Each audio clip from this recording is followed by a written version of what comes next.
E aí pessoal, como é que vocês estão? Espero que bem, Gustavo Simas falando aqui. E nesse vídeo eu vou fazer a apresentação do trabalho Biosensores Químicos, que foi apresentado para a disciplina de Instrumentação Biomédica do curso de graduação em Engenharia Eletrônica no Centro Tecnológico da Universidade Federal de Santa Catarina. Esse trabalho foi feito em parceria com os colegas Gabriel Fernandes, Giovanni de Medeiros, Guilherme Aoki, né? Grupo 4G aqui, só pessoas com o nome iniciando em G. Então, vamos lá. Sumário aqui, né, da apresentação, o índice. No caso, eu vou fazer uma introdução, né, sobre os biosensores, depois falando sobre sensores eletroquímicos, o funcionamento do dispositivo e o seu modo de construção, também trazendo um pouco do histórico, né, contexto histórico e diferenças entre o sensor, no caso o transdutor, né, o transistor SFET e o MOSFET, falar sobre sensores de glicose, considerações finais e também, né, no fim, as referências, caso queiram consultar. Então, começando por aqui, né, antes de ir específico falando sobre sensores eletroquímicos, é interessante a gente saber o que são biosensores. Então, primeiro, os sensores eletroquímicos, né, eles são uma classe de biosensores que utilizam transdutores eletroquímicos, ou seja, eles convertem um sinal bioquímico em um sinal elétrico.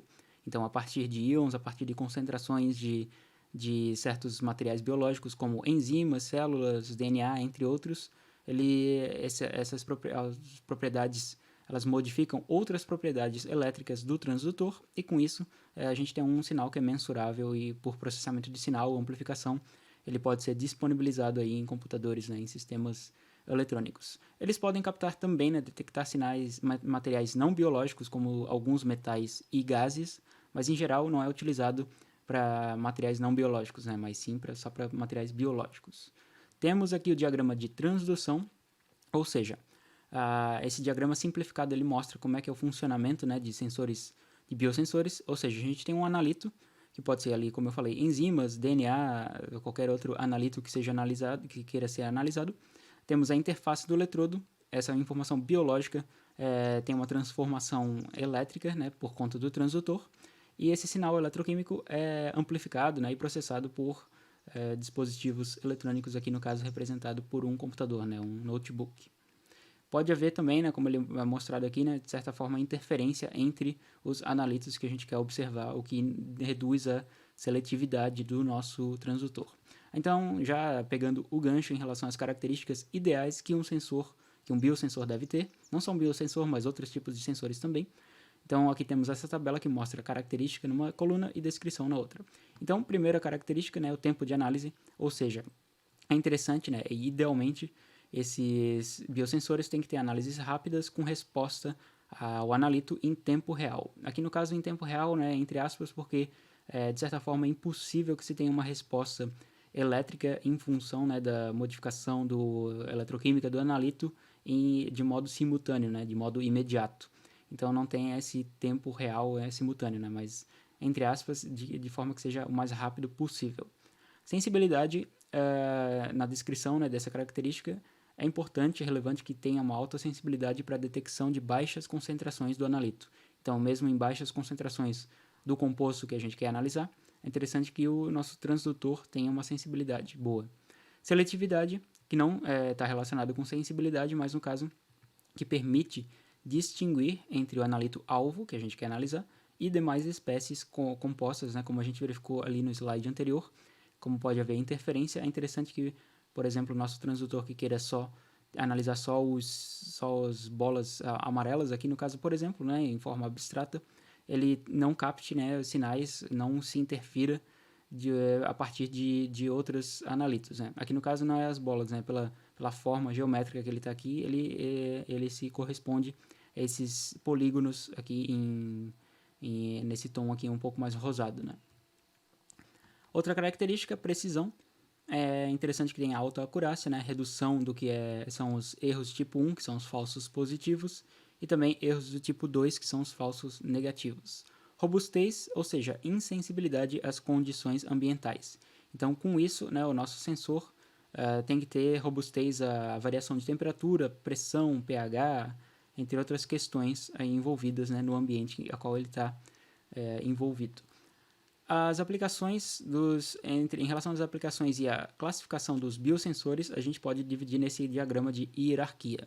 Então, eles podem ser classificados a partir do elemento de reconhecimento biológico ou a partir dos transdutores.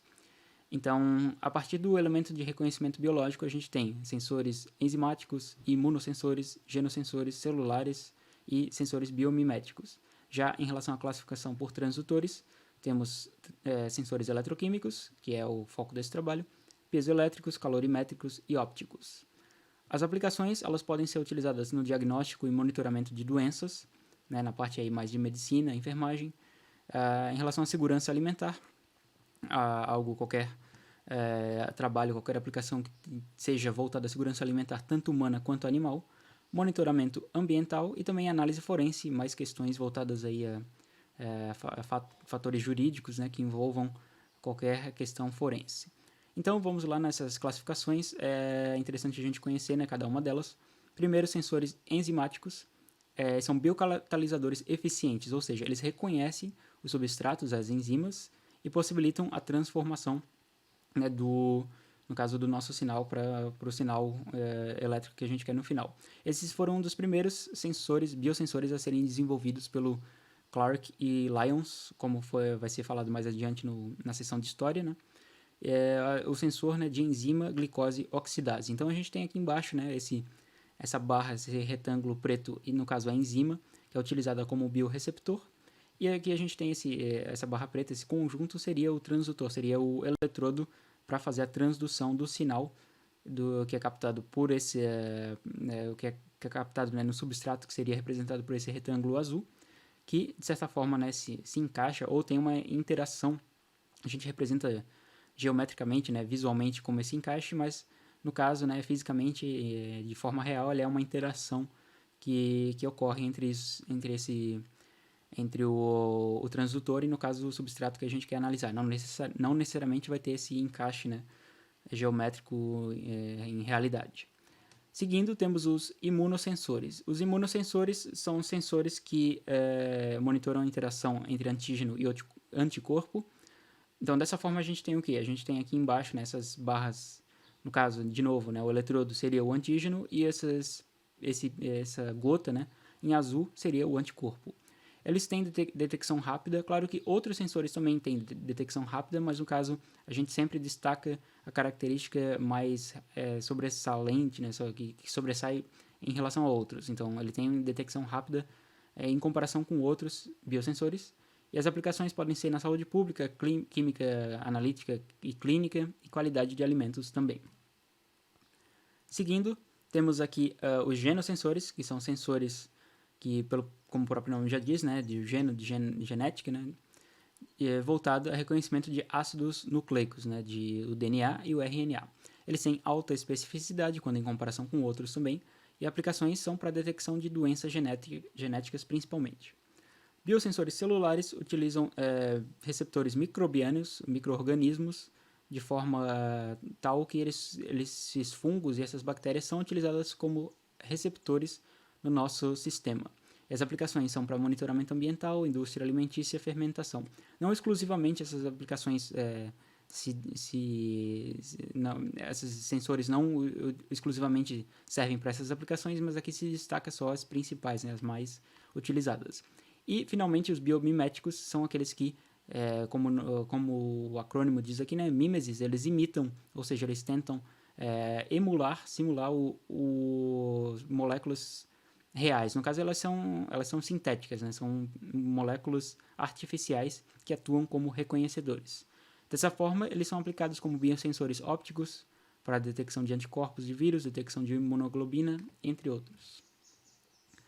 Então, passando aqui para a classificação em relação a transdutores, temos que os biosensores eletroquímicos, podemos dizer agora, que eles alteram, né, as propriedades elétricas de acordo com a concentração do analito. E essas propriedades elétricas são corrente, tensão, condutividade, impedância, ou capacitância, indutância, enfim, qualquer outra propriedade elétrica passível de ser alterada de acordo com a concentração do analito, seja um analito enzimático, seja um gene, seja qualquer outro analito que a gente queira observar. Tem diferentes formas, né, como potenciométricos, amperométricos e espectroscopia de impedância eletroquímica.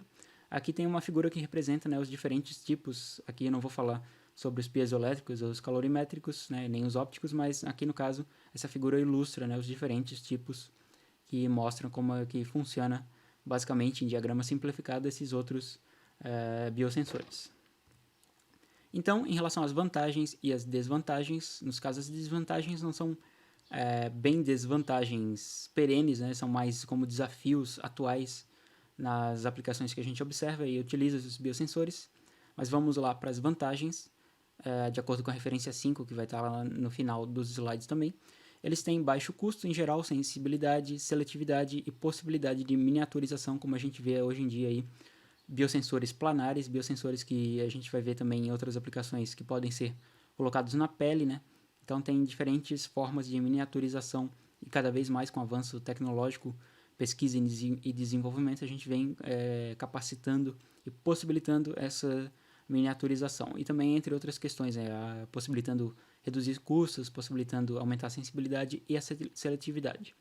Dentre os desafios, né, ou desvantagens, como é descrito aqui, temos em relação à aquisição do sinal. Então, de certa forma, é preciso ter um sistema que tenha filtros, que tenha amplificadores, e com isso, né, a SNR, quem já trabalha aí, no caso, com processamento de sinais, sabe que SNR é a relação sinal-ruído, né, Signal to Noise Ratio, que é uma relação de quanto que o meu sinal está acima do ruído, né, presente no sistema. Então, é interessante que essa SNR seja alta, ou seja, que o sinal seja bem elevado em relação ao ruído. E a sensibilidade não exclusiva, no caso, né, a seletividade, em alguns casos, ela, para alguns modos, né, alguns modelos de transdutores, de eletrodos para os biosensores, eles não têm uma sensibilidade em face da robustez e da diferença de aplicações possíveis. Né? Dentro do campo de pesquisa e expansão, a gente tem, né, que esse campo de estudos está em expansão desde o desenvolvimento do biosensor para detectar glicose, como eu falei ali pelo Clark e Lyons, no caso, faltou S aqui, em 1962. Agora sobre o princípio de funcionamento do SFET, a gente tem aqui, né, que no caso a sensibilidade química do SFET ela é totalmente controlada pelas propriedades do eletrólito. Então a gente tem essa figura que demonstra, né, o que seria um transistor SFET.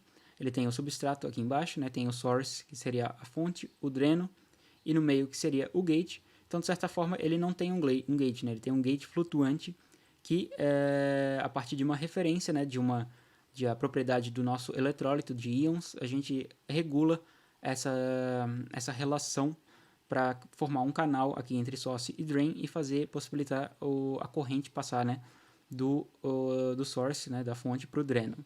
E temos essa mudança aqui de VGS no caso. Então existem diferentes tipos de materiais orgânicos para sensores de pH, como aqui o L2O3, né, em relação a alumínio, a silício, Si3N4, o Ta2O5, então tem diferentes propriedades, né, melhores do que o óxido de silício, que é o SiO2, e com mais sensibilidade, né, e baixa deriva. Né? Então tem todas essas relações também que devem ser observadas quando estiver fazendo uma análise um pouco mais complexa de capacitâncias parasitas, né, correntes parasitas que podem estar envolvidas em relação à frequência que a gente vai utilizar também, mas no caso, o modelo simplificado a gente pode tratar dessa forma. Né?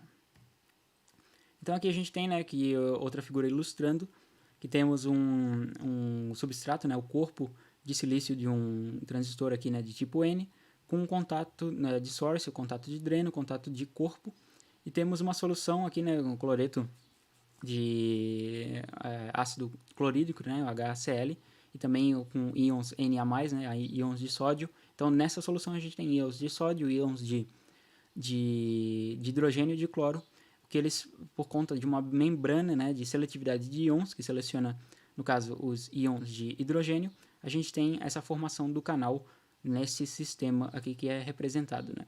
Então, com isso, a gente tem, né, que o tipo, definições aqui na legenda. O tipo N tem um silício com cargas extra negativas, né, elétrons, e o tipo P tem silício, né, com cargas extra positivas, que são os buracos. Então, a gente tem tratado aqui como se fosse, no caso, semelhante a essa parte aqui inferior às MOSFETs, né, dispositivos CMOS, que a gente verifica também na eletrônica. Aí. E dessa forma a gente tem esses eletrodos de referência, o eletrodo a ser analisado, que tem nessa figura aqui mais à direita, com essa comparação, né, nesse AMPOP, nesse amplificador operacional tratado dessa forma, e o eletrodo de referência informado ali em buffer, né, a gente tem essa configuração em buffer aqui, seguidor de tensão, para fazer o isolamento de impedâncias e, no caso, a gente repassar esse sinal para o dispositivo mais adiante a ser filtrado, né, a ser amplificado, e etc., né, outras questões envolvendo o sinal. As equações do SFET, né, não vou tratar muito em específico aqui, mas são essas equações aqui. A gente tem que o ERF seria a queda de potencial no eletrodo de referência, o X sol é o potencial superficial da solução, e o φ, né, é diretamente relacionado com o pH da solução. Então tem essa relação, né, do IDS, que no caso é bem semelhante ao do MOSFET, o VT, que é a tensão de threshold, em relação ao ERF, o φ, entre outros parâmetros. E para cada troca de eletrólito, o SFET e o eletrodo de referência passam por um enxágue com uma solução de pH 7, de certa forma, para deixar neutro, né, esse eletrodo, né, os nossos componentes aí envolvidos na nossa análise. Com isso, né, essa membrana e essa troca de eletrodo, de eletrólito, e eletrodo também, né, de limpagem, acaba, de certa forma, prejudicando e reduzindo a vida útil, né? Claro que são necessários esses processos, mas ao longo do tempo eles vão reduzindo a sua durabilidade, né? A sensibilidade do eletrodo, também informado aqui, né? Que o prata, no caso platina, né? Prata e ouro, nas medidas de pH. Então, como resultado, se observa que os pseudoeletrodos de platina e de prata apresentam sensibilidades compatíveis com o eletrodo de referência padrão, aí que é o de prata e cloreto, né? De clorito de prata, aproximadamente 50 mV por pH, ou seja, a cada alteração de pH a gente tem 50 mV de alteração de tensão, né, de queda de diferença de potencial. Já o pseudoeletrodo de ouro manteve um comportamento aproximadamente linear. Outra condição, né, outro fato interessante a gente observar aqui, né, é que a gente tem que tentar manter, né, dentro da faixa de operação linear os nossos sensores, os nossos transdutores, né, e transistores.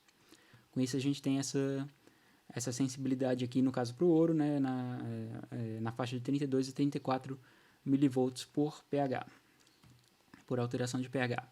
Temos outras figuras que ilustram, né, exatamente o que eu falei ali, no caso de diferentes membranas. Aqui tem uma construção bem parecida com o MOSFET, né, com dispositivo CMOS, com dreno, com gate, com source, no sentido de que, no caso, o gate aqui ele seria flutuante, né, seria a solução, seria dessa forma aqui, como está ilustrado nessa figura embaixo. Aqui tem umas dimensões que são de fabricação, né, como se fosse uma planta do nosso SFET. A curva do SFET 131, né, dessa fabricante, dessa empresa aqui, CNM da Espanha, a curva IDS sobre VGS, né, tendo o VDS, a tensão de dreno e source, em 0,2, né, com eletrodo de referência em prata e clorito de prata, e o clorito de potássio, né, KCl, em 3 mols. Temos dessa forma, né, diferentes pHs mantendo o VDS constante em 0,2, a gente tem uma alteração da fonte, da corrente, né, IDS ali em ampérios, né, como é retratado nessas diferentes curvas, né, diferentes cores representadas do pH 1 até o 10. Não se foi até mais do que de 10, né, por questões de manter a integridade do dispositivo, né, sendo que o pH, a escala, só lembrando aqui, vai até o 14. Vantagens do SFET: a resposta é bem rápida, tem simplicidade na integração com a eletrônica, ele reduz a dimensão da biologia de sonda, né, entre outros dispositivos necessários em substituição ao SFET. Aqui tem uma representação real dele, né, em escala de 10 mm. Temos também o SFET junto com o filtro e também esses outros elementos aqui de ligação, né, do canal. Dentre as desvantagens, temos que a grande deriva requer um encapsulamento, né, que é inflexível das bordas do chip e com cabos de ligação para a gente ter a aquisição do sinal. Mesmo que as propriedades de amplificação do transistor sejam muito, aqui no caso, sejam muito bonitas, né, bonitas no sentido de que são lineares e têm um comportamento adequado em face da nossa faixa de operação. Para produtos químicos, né, de detecção, a responsabilidade da membrana isolante com envenenamento ecológico e subsequente quebra do transistor proibiu o SFET de ganhar popularidade nos mercados comerciais. Então a gente tem uma condição que a gente tem um envenenamento, né, ecológico por conta de condições da membrana que é utilizada no SFET, o que de certa forma impossibilitou e ainda impossibilita até hoje, até atualmente, a utilização ampla do SFET, né?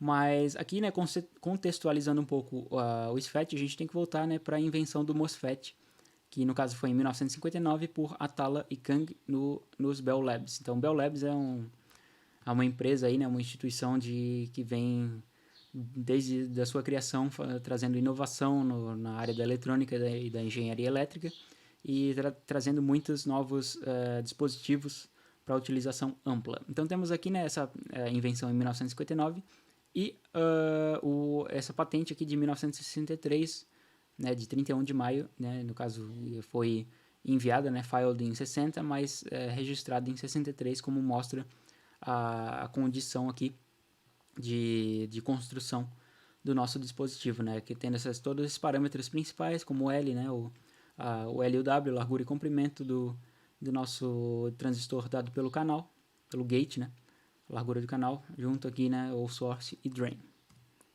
Temos também a invenção do biosensor pelo Clark e Lyons, como foi construído aqui a patente, e como já foi observado ali anteriormente, né, a forma de construção dele. E a invenção do primeiro SFET em 1975 por Bergveld, no caso na Holanda, né, tendo aqui, né, o eletrodo de referência, né, e dessa forma, né, a construção, como a gente verificou, do SFET, né, ou BioFET, como também era chamado. Aqui mais uma figura para ilustrar, né, mas são basicamente o que já foi descrito e traz uma diferença entre o MOSFET e o SFET, o que seria, né, o 1, que é a referência, ela no caso ao invés de estar no próprio dispositivo, ela é fora, no caso na solução, né, tendo acrescido esse ponto 3, que é uma resina de isolamento. Mais outra figura que representa a mesma descrição.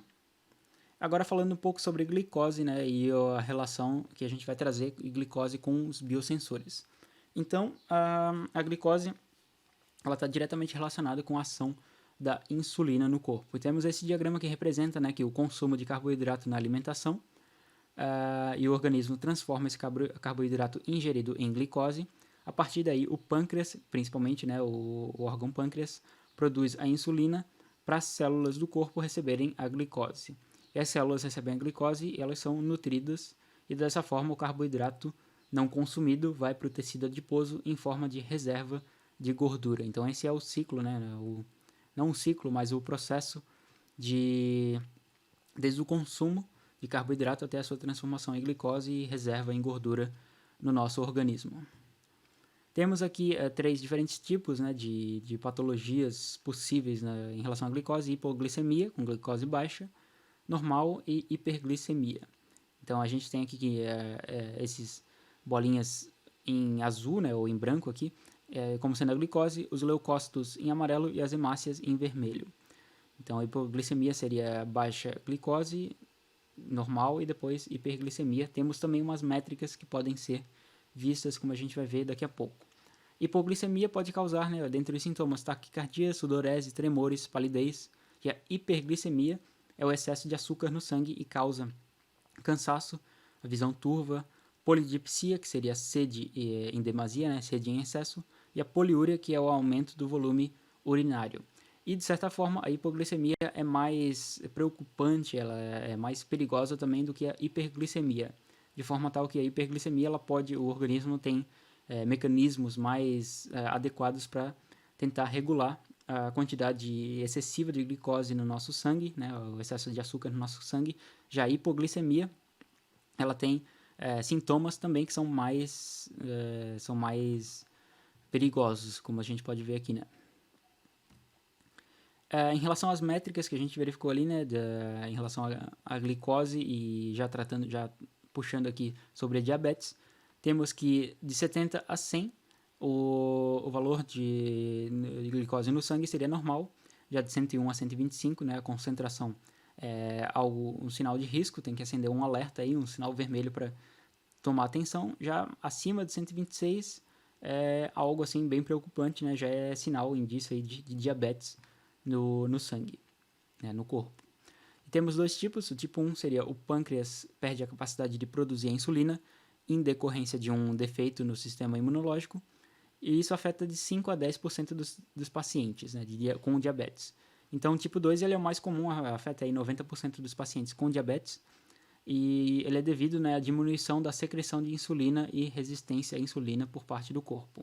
Ela pode ser medida aqui, né, por conta, tendo um glicosímetro, o FGM, que é a monitoração de glicose instantânea, ou o CGM, que é a monitoração contínua de glicose, né, Continuous Glucose Measurement.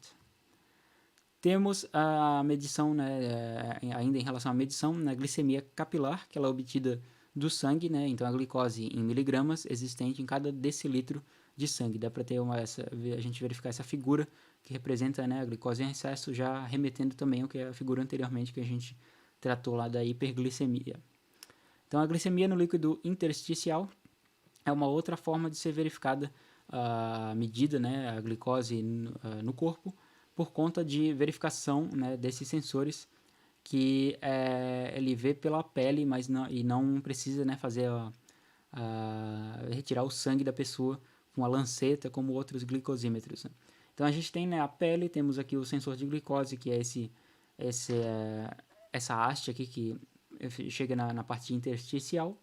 Temos o líquido intersticial, células, e a glicose que é evasada, né, do sangue, que ela passa aqui, né, por essa passagem para a parte da pele aqui mais próxima da pele. Com isso a gente verifica a partir do líquido intersticial a concentração de glicose no nosso organismo. Temos também, né, outro diagrama que trata essa relação, né, do líquido intersticial com capilar, da glicemia intersticial com capilar. E o glicosímetro, como foi dito, né, ele tem essa característica aqui, né, essa apresentação nessa figura dessa foto. Ele é mais comum, né, por muito tempo foi muito comum, por conta das lancetas, né, aquela medição tradicional de retirar o sangue da pessoa no dedo, tendo o glicosímetro em si, o dispositivo, o lancetador e a fita reagente, que demonstra, né, que é o dispositivo, né, a fita reagente vai ser o dispositivo que vai dar o resultado de fato.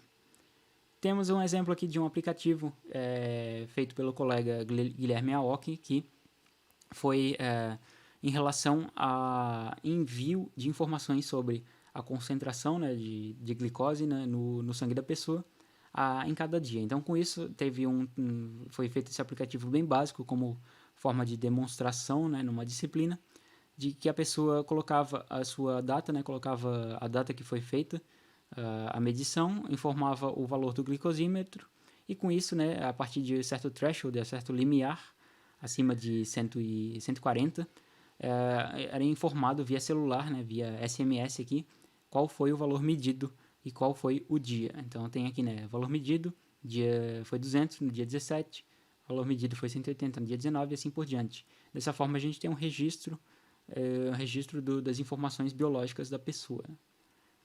Então isso aqui é bem simples, mas temos, né, outros dispositivos já comerciais que fazem esse registro, como o Freestyle Libre, que mede a glicemia do líquido intersticial e ele envia ao aproximar o sensor. Então, por NFC, né, por Near Field Communication, a gente tem esse sensor que, ao aproximar do dispositivo aqui, ele faz essa transmissão de informações, né, transmissão de dados. E em relação ao tempo, né, de duração dele, é em torno de 8 horas de leitura, depois tem que ser recarregado, né, ou trocado. A glicemia do líquido intersticial, né, tem essa forma que ela transmite continuamente por 5 minutos, e temos essa instalação no corpo da pessoa, que ela também já administra a insulina automaticamente, de acordo com a verificação de glicose, né? Só que um problema, né, dessa empresa, no caso desse fabricante, que é a Inlight, seria a única fabricante no Brasil e funcionando apenas nos próprios aparelhos, então é muito exclusivo. Todos os dispositivos, né, por conta de incompatibilidade com outros fabricantes, acabou dando alguns problemas comerciais, no caso quando foi ao mercado. Temos aqui diferentes valores também trazidos, né, R$ 65 o aparelho da Accu-Chek, que é o glicosímetro com lancetador, e R$ 55,00 a cada 50 fitas.